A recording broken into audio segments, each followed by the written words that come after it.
होले ररश हाथ में बक लिए पड़ रही थी कि अचानक दो बेल बजी। होले ररश लाद में बैठी चलाई, अबूजर चाचू दरवाजे पर कौन है? बेबी मेरे हाथ मिट्टी में है। आपने तो कहा कि ये गुलाब के फूल लगाने हैं। हाँ याद आया, चले मैं देखती हूँ। होले ररश चलाते हुए बोली, कौन है? यार सब्र करो रचना, तुम होले ररश सवालिया अंदाज से पूछ रही थी।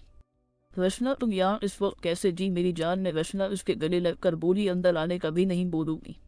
होले ररश नदामत से बोली, मेरे घर में रचना आपका लड़कन है। अस्सलाम वालेकुम आंटी। वालेकुम इस्लाम बेटा। भाभी कहाँ कि इस फरियाल की तबीयत ठीक नहीं थी, उससे दिखाने रही है। ओसो शेड की बच्ची, चल रो नया, मुझे तुम्हें कुछ दिखाना था। यह देखो रचना, ये सूट मैं लेकर आई हूँ। कैसे हैं? अच्छे हैं ना? बहुत अच्छे हैं यार। रचना बेड पर बैठते हुए बोली, एश यार तुम्हें याद है वो मेजर? होले ररश चढ़कर बोली, यार अभी तक वो दिमाग से नहीं गया। यार वो जो नई नेबर्स आए थे रहने यहाँ, वो सामने वाले बंगले में है। तो यार पागल हो गई इस मेजर के पीछे। तो रचना तब कर बोली, पहले पूरी बात सुन लिया कर, वो मेजर रूमान वाले हैं। आज मैं उनके घर गई थी ना, बिरयानी देने। मामा ने बोला न्यू आए हैं, अभी तक सेटल नहीं हुई होगी, देकर आओ। तो मेजर रोमान की तस्वीर देखी। होले ररश टांग खींचने वाले अंदाज में बोली, बेबी कर रास्ता लेकर जाए, तुम्हारा इतना ही पसंद है तो रचना हटाने से लेते पीछे करते हो बोली, यार फिर मेरे वाले का मेरा नेता का पागल तुम्हारे लिए बोल रही हूँ। होले ररश अपने सुनहरे बालों से कलप निकालते हुए बोली, माई डी रचना तो भूल जाओ, मैं कभी रोमान से शादी नहीं करूंगी। रचना सवालिया शक्ल बनाकर बोली, यार तुम्हें पाक फौज नहीं पसंद है यार, बहुत ज्यादा इतनी कि तुम कभी अमीजन भी नहीं कर सकती, पर मेजर रोमान से शादी नहीं करनी, समझी रचना? चल चल केश, कैसे मेजर रोमान के नाम से तुम्हारा चेहरा खल उठता है? चल हट यार दंदी बची। रचना इसको चप्पी काटते बोली, तुम तो अच्छी बची है। होले ररश चलाकर बोली, यार अनी जोर से तती कहेगी। वही चल यार मैं चलती हूँ, फिर मिलते हैं यूनी में।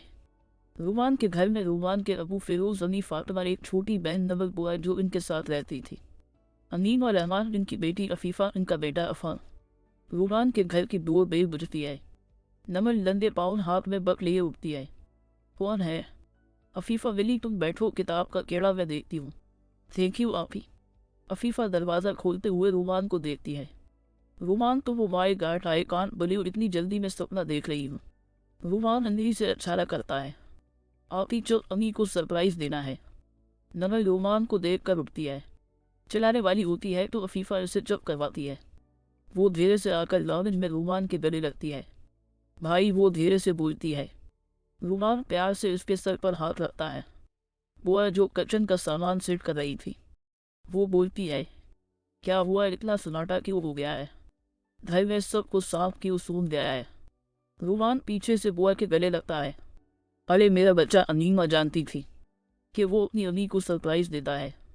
हर बार इसलिए वो धीमी आवाज़ में बोली और रूमान को गले से लगाया। रूमान फातिमा के कमरे की ओर कदम उठाता है और फातिमा कुरान पाक की तिलावत करके दम मांगती है और रूमान पीछे से देख रहा था। जब वो उठी कुरान पाक को रखने के लिए तो उसकी नज़र रूमान पर पड़ी, पर वन समझ कर उसने कुरान पाक जगह पर रख कर बाहर जाने की तरफ मुड़ी। रूमान बोला, अनी। तो उस आवाज़ में इतनी शिद्दत थी कि वही खड़ी फातिमा की आंखें नम हो गई। मेरा बच्चा, वो उसे अपने गले से लगाकर कभी माथा चुनती तो कभी हाथ। अनी कैसी है आप? मैं बहुत ठीक हूँ, तुम्हें देखकर तो मैं बरकन ठीक हो गई मेरा बच्चा। नमल नरूठेपन से बोली, आपकी अम्मी एक बच्ची भी है। अदहरा मिली की बच्ची। रूमान इसे गले से लगाकर बोला। फातिमा ने भी अफीफ़ा को बुलाया। अदहरा बेटा, देखो मैंने बोला था ना, तुम्हारी शादी पर तुम्हारा लाडला भाई ज़रूर आएगा। अफीफ़ा आंखें जगाकर बोलती, हाँ। फातिमा गविया हुई, बेटा तुम जाओ शावर ले लो, मैं खाना लगाती हूँ। रूमान ने यहाँ में गर्दन हटाई। होले ररश यूनिवर्सिटी के लिए तैयार हो गई थी कि इसके रूम का दरवाज़ा पर दस्तक हुई। होले ररश अपने बालों को कंदी करते हुए बोली, भाभी आप जी ने आज फिर तुम लेट उठी हो, नीचे मामा तुम्हारी फिर क्लास लेगी। होले ररश हंसते हुए बोली, हाँ हाँ हाँ भाभी, जब तक सुबह को मामा की डांट ना खा दो तब तक यकीन नहीं होता कि सुबह भी हुई है। एश तुम भी ना बल्कि वो लोग डांट से बचते हैं और तुम रोज जानबूझ के खाती हो। होले ररश अपने बालों को हवा में अड़ाते डरावे से भूली, भाभी आए नूली गलत दलक वन पैस, हाँ हाँ करत इसका दाल खींच कर बोली, अब ज्यादा हंसू नहीं, नीचे आने की करो। ओके भाभी। होले ररश ने आहिस्ता से अपने कमरे का दरवाज़ा बंद किया और अपनी हेलस हाथों में लेकर नंगे पाँव चलते लाउंज से किचन में आई। ब्लैक घटनों तक शर्ट और ब्लैक ही जींस में अस्ताकत दराज लग रहा था। किचन में फातिमा खड़ी हुई थी। वो दरवाजे पर रखी वो रहमत बढ़ाकर किचन के अंदर गई। आ गई मैडम, शर्म नाम की कोई चीज़ भी होती है। मामा अब आप कहें तो नाश्ता करके जाओ, नहीं तो ऐसे चली जाओ। मेरी बला से चली जाओ, ऐसे मैं क्या तुम्हारी नौकरानी लगती हूँ? मेरी ना सही बेडू की सही माँ से ऐसे कोई बात करता है? हो के जाती हूँ। ऐसे ही वैसे क्या होगा, चक्कर ही तो आएंगे यूनिवर्सिटी में, और क्या बैठो चुपचाप में लगाती हूँ। अच्छा मामा सुने जी, फरमाइए। मामा आज ना मुझे रात पर तरस आ रहा है। हाँ क्यों नहीं आएगा, तुम जैसी बेटी जो है। मामा कितनी प्यारी है ना आपकी बेटी, अल्लाह नसीब भी प्यारे करे। हाय सत्य मामा दाएँ दे रही है। हाँ माँ बच्चों को क्या बदाएँ देगी। अच्छा मामा चलती हूँ। अल्लाह हाफिज, अल्लाह के अमान में। बेबी गाड़ी स्टार्ट नहीं हुई, मुझे लेट हो रहा है। यूनी के लिए वो माई गार्ड उसका फ़ोन पर्स में रखा था। पर्स से सेल निकाला और जल्दी जल्दी कोई नंबर डायल किया। होले रविश ने फ़ोन कान से लगाया, दूसरी तरफ बेल जा रही थी। थैलो रचना, शायद राबता मिल गया था। इसने अपने बालों की लटें पीछे की और रचना को बताया कि उसकी गाड़ी ख़राब हो गई है। तुम यूनिवर्सिटी के लिए निकल तो नहीं गई? बेचैन होकर कान के करीब लाई तो उसके बालों की चंद लटें फंसल कर फिर चेहरे के सामने आ गई। यार मैं तो यूनिवर्सिटी भी पहुंच गई हूँ। मैं अभी अपनी गाड़ी बेचती हूँ। होले रविश अपने सुनहरे सर की बालों को ऊपर तक ले जाकर छोड़ देती है। यार नहीं, वो तो भाई भी बेच देंगे। ताइन कहाँ है? रूमान खड़ा ये सब देख रहा था। होर अलश जैसा नाम था। वो दबती भी बिल्कुल वैसी थी। अलश से आई हो जैसे कोई हो। कोई इसे देखे तो उसकी तारीफ क्या बना ना रह सके। रूमान अपनी गाड़ी को होरे अलश के पास खड़ा करके बोला, आपको कहीं जाना है? परेशान लग रही है। इसकी आज बहुत इम्पोर्टेंट क्लास थी। वो बहुत परेशान थी। वो आवाज़ सुनकर एकदम बोली, हाँ मुझे यूँ जाना है पर गाड़ी ख़राब है और मेरी फ्रेंड भी चली गई। मैं आपको छोड़ देता हूँ, वैसे भी इसी तरफ जा रहा हूँ। Oh my God thank you. उमान ने अपनी गाड़ी का ब्रेक कलर का शीशा नीचे क्या। होले रविश की आंखें हैरत से खुलती गई। लब जरा से खंदे। आ मेजर उमर सवालिया नजरों से बोला, जी मैं। होले रविश जल्दी जल्दी में आगे ही बैठ गई।